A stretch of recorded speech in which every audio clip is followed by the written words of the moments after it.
Bonjour, aujourd'hui je vais vous parler de Bouygues Télécom et son achat envers Free. Aujourd'hui, pourquoi je vais vous parler de ça? Parce que tout simplement Free,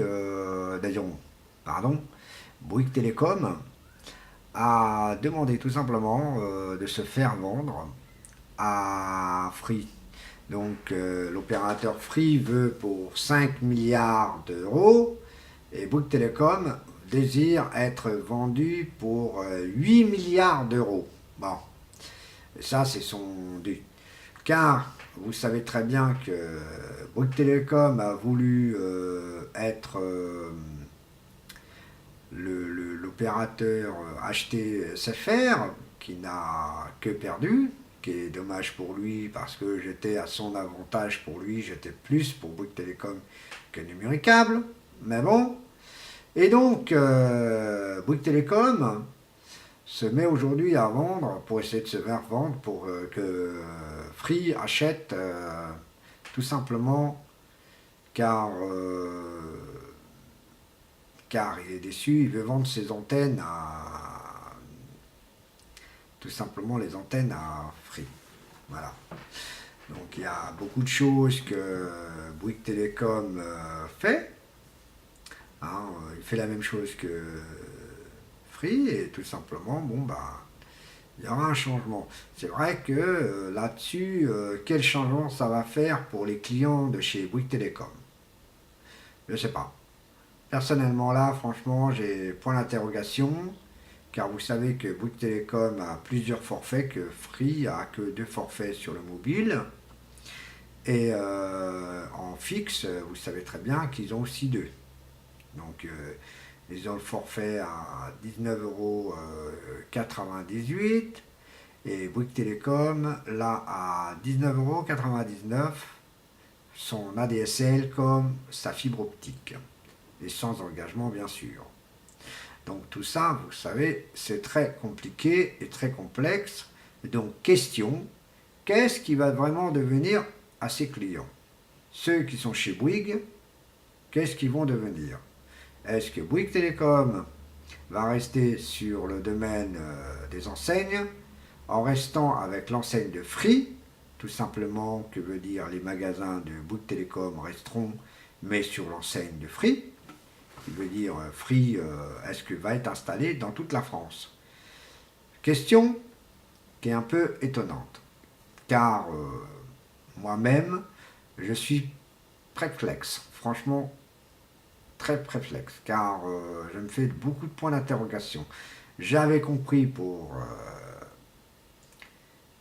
SFR, car SFR lui-même a voulu être vendu, malgré que Bouygues Télécom a voulu donner 15 milliards d'euros à SFR, et SFR a se tourné depuis le début, hein, faut le dire, depuis le début, qui sont tournés vers Numéricable, car Numéricable, pour eux, c'est l'avenir.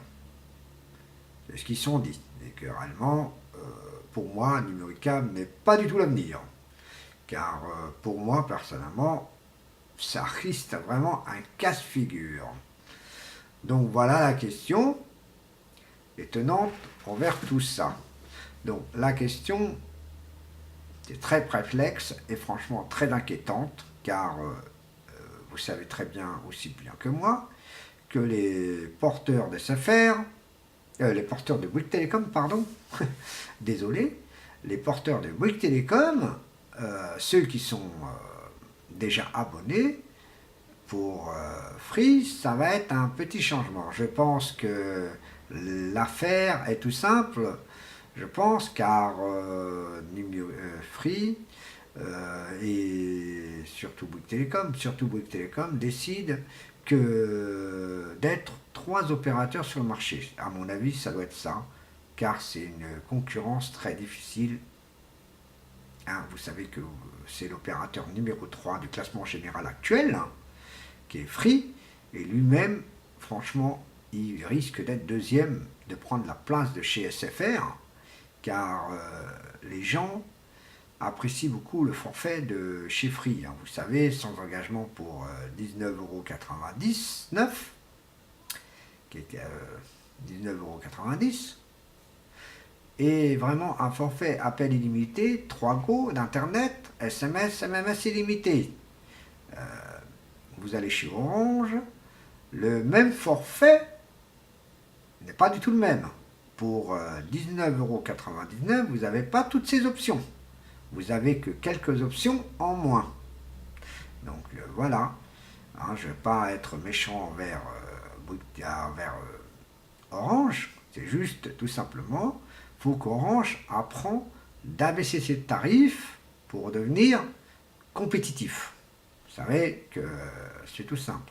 Voilà, donc pour l'histoire de Bouygues Télécom, que moi, franchement, je sais qui va l'emporter parce que Bouygues Télécom a déjà choisi son petit qui prend la relève de Bouygues Télécom. Voilà. Je vous souhaite une excellente bonne continuation des vidéos. Au revoir.